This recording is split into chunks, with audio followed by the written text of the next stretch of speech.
মিশ্রণের যে অঙ্কটি চাকরি পরীক্ষায় বারবার আসে সে অঙ্কটি আজকে সমাধান করব।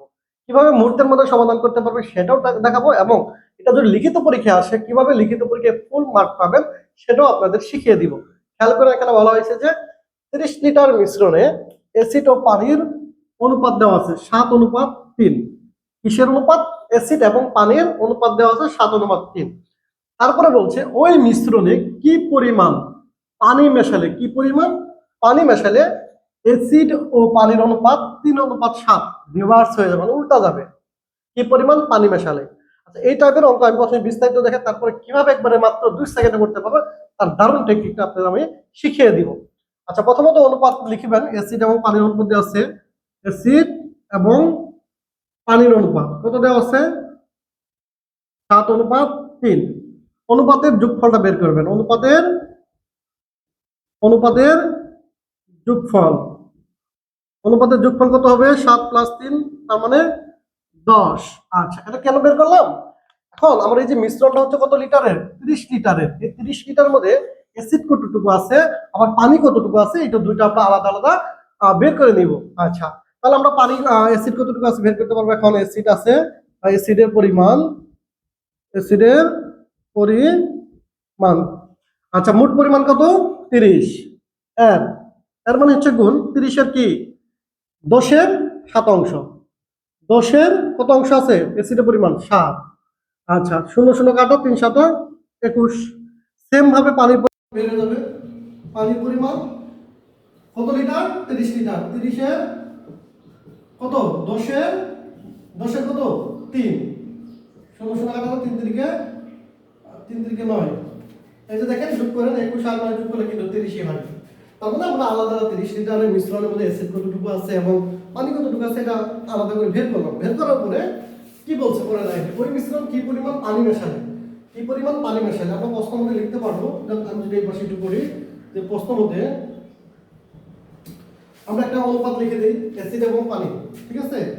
তো আমরা প্রথমে ধরে নিব যে অ্যাসিডের এখানে লিখতে পারবো যে ওই মিশ্রণে কি পরিমাণ পানি। আমরা ধরে নিই x পরিমাণ পানি, মিশ্রণে x পরিমাণ পানি মেশালে অনুপাতটা, নতুন অনুপাত কত? অনুপাত 3:7 হবে। এটা ধরে নিয়ে তারপরে প্রশ্ন লিখতে পারি। তাহলে অনুপাত মানে হচ্ছে ভগ্নাংশ। অনুপাত যদি ভগ্নাংশ হয়, আপনি যদি একটু এক লাইন শর্ট করতে পারেন, আপনি এভাবে সাজিয়ে লিখতে পারেন যে অ্যাসিডের পরিমাণ কত? 21 অনুপাত, আর পানির পরিমাণ কত? 9। আমরা কি করতে হচ্ছে? 9 এর সাথে কি মিক্স করছি? x পরিমাণ মিক্স করছি, ইকুয়াল অনুপাতটা এই দুইটার অনুপাত তখন কি হবে? নতুন অনুপাত 3:7। অর্থাৎ ভগ্নাংশ মানে কি, মানে অনুপাত মানে ভগ্নাংশটা লিখতে পারি 21/9 + x ইকুয়াল 3/7। আর গুণ করেন 3 7 21, 3 9 27, 3 9 27 + 3x ইকুয়াল 7 দিয়ে 21-এর আপনি গুণ করেন। 7 দিয়ে 21-এর যদি আমরা গুণ করি, 7 দিয়ে 20-এর গুণ 140, 147।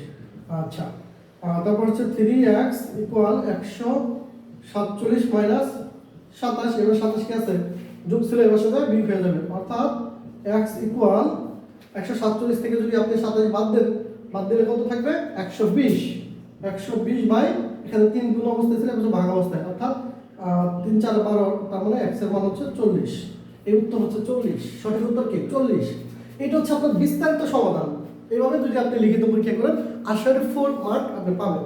আচ্ছা, এখন যদি এমসিকিউতে আসে, এত পরিমাণ করবেন, করা দরকার নাই, কোনো দরকার নেই। মাত্র 2 সেকেন্ডে কাজ করবেন। 2 সেকেন্ডে কিভাবে নির্ণয় করতে পারবেন? যে মোট পরিমাণটা যে আছে, মোট পরিমাণ মিশ্রণের মোট পরিমাণকে আপনি অনুপাতের ভিতরে, যে দেখেন এখানে যে অনুপাতটা দেওয়া আছে, অনুপাতের ভিতরে ছোট অনুপাত কত? এখানেও 3, যেখান থেকে নেন এখানে কিন্তু 3, ঠিক আছে? এখানেও 3, এখানেও 3, তারপর ছোট অনুপাত দ্বারা ভাগ করে নেবেন। দেখেন কত দেওয়া আছে? এখানে 30 দেওয়া আছে। 30-এর 3 দ্বারা ভাগ করে কত আসে? 10 আসতেছে। এই 10-কে যে কাজটা করবেন, অনুপাতের পার্থক্য দ্বারা গুণ করে দিবেন। অনুপাতের পার্থক্য 7 থেকে 3 বাদ দিলে 10, 4। এখানেও 7 থেকে 3 বাদ দিলে, মানে বড়টা থেকে ছোটটা বাদ দিলে কত পার্থক্য? 4 না? 7 থেকে 3 বলে 4, এখানেও 7 থেকে 3 বলে 4। এই যে ভাগফলটাকে 4 দ্বারা গুণ করবেন, অর্থাৎ 10 কে আপনি 4 দ্বারা গুণ করলে কত 40। দেখেন উত্তর মিলছে, মিলবে। শত শত অঙ্ক যদি এরকম থাকে মিলবে। কখন মিলবে? যখন আপনি রিভার্স হয়ে যাবে, পার্থক্যটা এই অনুপাতটা আগে যে অনুপাতটা ছিল তার বিপরীতে, আগে ছিল 7:3, এবার আছে 3:7। মিশ্রণের যত অঙ্ক আছে রিভার্স হয়ে যায় অনুপাতটা, সকল অঙ্কের ক্ষেত্রে এই শর্টকাট টেকনিকটা আপনি ফলো করতে পারবেন। আবার বলতেছি, মোট মিশ্রণকে, মোট পরিমাণটাকে মিশ্রণের আপনি ছোট অনুপাত দ্বারা ভাগ করে অনুপাতের পার্থক্য দ্বারা গুণ করে দিলে উত্তরটা চলে আসবে। আশা করি বুঝতে পারছেন। প্রিয় ভাই বোন, আগামী 10 তারিখ থেকে আমাদের ফ্রি নিবন্ধনের লাইভ ক্লাস শুরু হবে রাত 9টা থেকে। সকলেই লাইভ ক্লাসগুলোতে উপস্থিত থাকবেন, বন্ধু বান্ধব আত্মীয় স্বজন যারা আছে সকলকে নেবেন। ধন্যবাদ সকলকে। আসসালামু আলাইকুম।